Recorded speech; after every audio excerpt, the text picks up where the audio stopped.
Sevgili dostlarım, bu gece benim en mutlu gecem.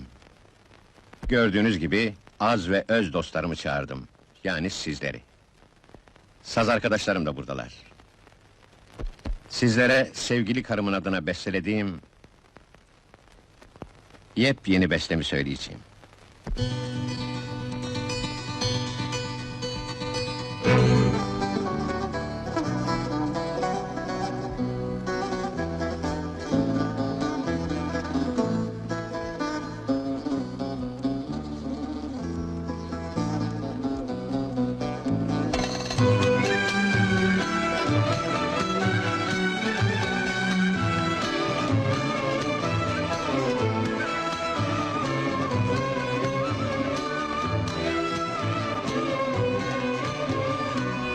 Kalbimde sevda gülümsün, paylaşamam tek benimsin. Kalbimde sevda gülümsün, paylaşamam tek benimsin. Herkes bunu böyle bilsin, bu garip yolunda ölsün. Ayşem, Ayşem, benim güzel Ayşem, ümidim, hasretim, her şeyimsin Ayşe.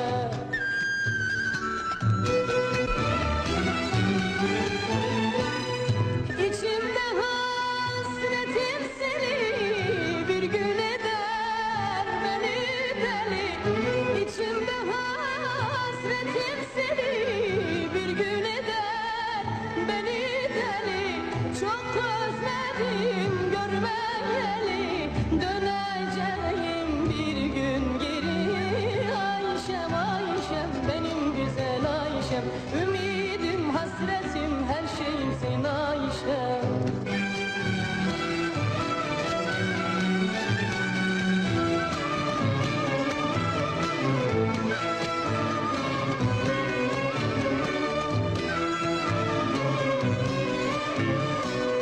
Zannetme aşkım yavaşlar, bu sevda biterken başlar. Zannetme aşkım yavaşlar, bu sevda biterken başlar. Duysun bunu dağlar taşlar, yok böyle ölümsüz aşklar. Ayşem, Ayşem, benim güzel Ayşem, ümidim, hasretim, her şeyimsin Ayşem.